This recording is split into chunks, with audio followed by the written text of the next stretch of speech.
taking, snorting, eating worms, cutting themselves and putting the worms on it to get it into their system faster, much like unfortunately some people today are doing in ingesting anything.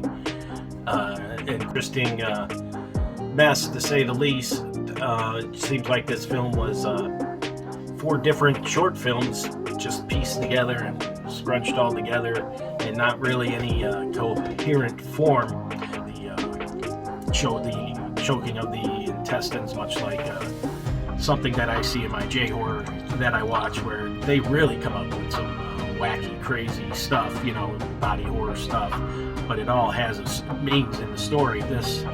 Welcome to Miller's Monsters. Today I have another independent film for you, all jacked up and full of worms. But as always, before we get into it, hit that like, hit that subscribe button, ring that bell, set up notifications so you don't miss a new video, and as always,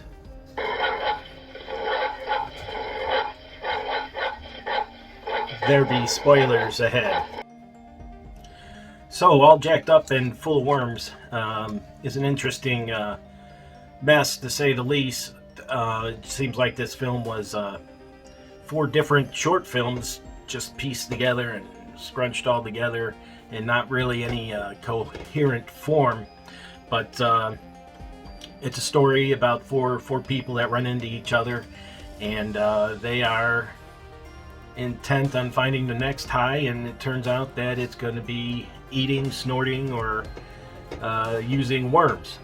And when I saw this, I first saw, okay, all jacked up and full of worms. I'm a fisherman, I like worms, so okay, that interests me. I saw the poster for the movie and the neon colors and the woman with the worms coming out of her mouth. Okay, this could be interesting. I know about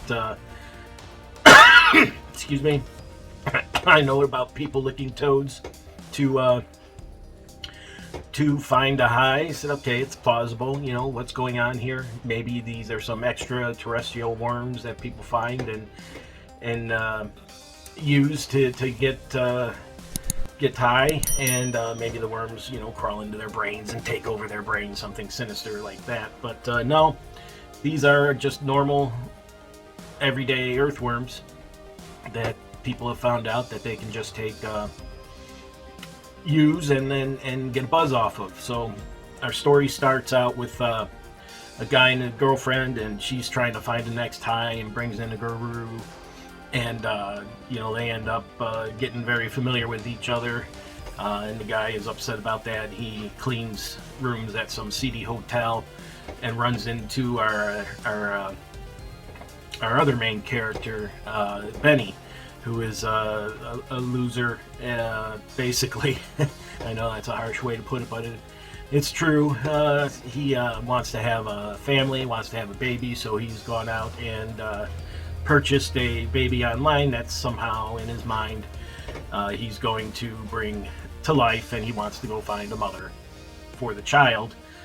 He ends up with the lady of the night that he can't close the deal with, and she introduces worms to him, and he's like, no, I don't want to do this. Frankenstein's having a little trouble over there. He's alright though, don't worry folks, he'll be okay. Anyways, he doesn't want to take the worms at first and leaves the hotel room, but comes back later, and that's where he runs into Roscoe, our other main character, whose girlfriend is just again searching for another high, and they discover the worms. The lady of the night left, and Roscoe ends up with the worms, takes them home to his girlfriend, and this is where the film gets really crazy here.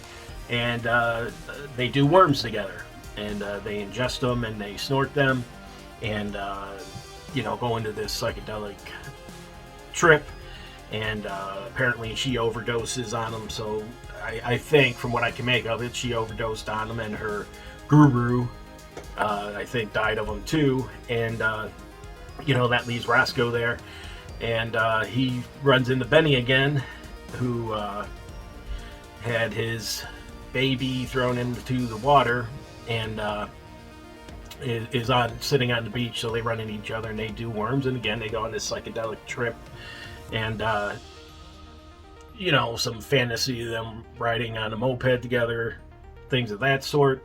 And then they run into our two other main characters, our serial killers, who do nothing but get high off of worms and decide to go kill loners, if you will. And so they end up kidnapping Benny and Roscoe, put them in their van, and they're taking them wherever. And Roscoe says, "Hey, I want to do worms with you." They do worms and go on and kill a few people.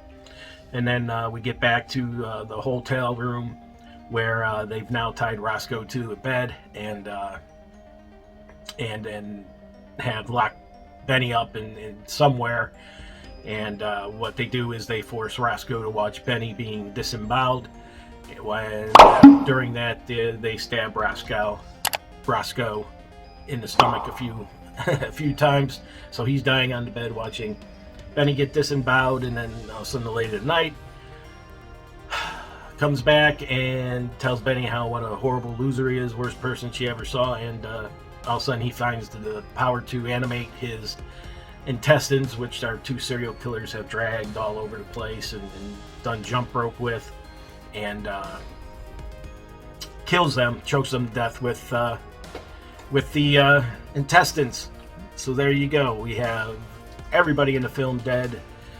I would assume somehow Benny and the lady of the night survive. I think they end up in the end encased in some cocoon, and I think something was born, and the last shot is them holding each other with the baby toy coming to life in the end. And that's where the movie ends. And if you're sitting there to yourself right now saying, "What the fudge is he talking about?" Well, that's what I said throughout this movie. What the fudge am I watching? And it's so disjointed, and it was hard through the whole time. I said, how is this horror? How is this horror? It's just like a psychedelic trip the whole time. It's like, what did they take to make this, to come up with this? And it just doesn't work on any level. It's labeled as a horror comedy. I didn't find much comedy in it, and even the horror is limited. I can see it put in this category because of the body horror at the end with the disembowelment and the choking of the intestines, much like something that I see in my J horror that I watch, where they really come up with some wacky, crazy stuff, body horror stuff, but it all has means in the story. This one there, it's just thrown in there. It doesn't make much sense to the story. It just was a hard watch. Fortunately, it's only an hour and 11 minutes long, so hey, there's a plus. But I will give them 2 credits. One, they got me to watch the whole movie, and 2, maybe in the long run, they're trying to make a statement on how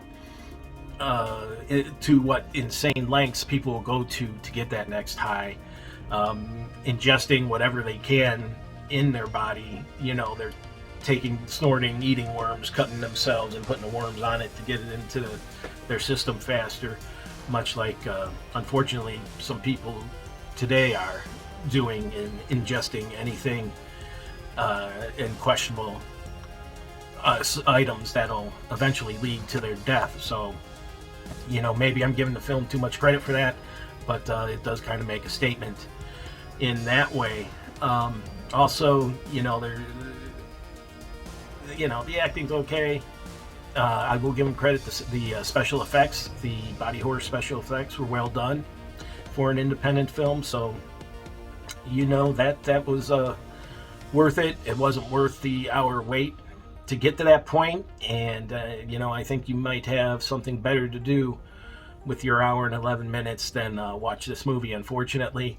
But hey, they went out there, they had an idea, they made a movie, which is more than I can say. So kudos to them. I applaud them for that. And hopefully, their next outing will be much better one. Well, sorry about that. Right now I'm all jacked up on a mouthful of cough syrup. So hopefully I made some sense here today, but the show must go on. And if you like what you saw today, hit the subscribe, hit the like, ring that bell, set yourselves up for notifications so you don't miss another new film or new video that I put out. And please send me your comments, ask me, send me your questions, anything you want. What's my favorite movie, whatever. Go ahead, send them to me and I'll answer them on a video short. And I will talk to you next time.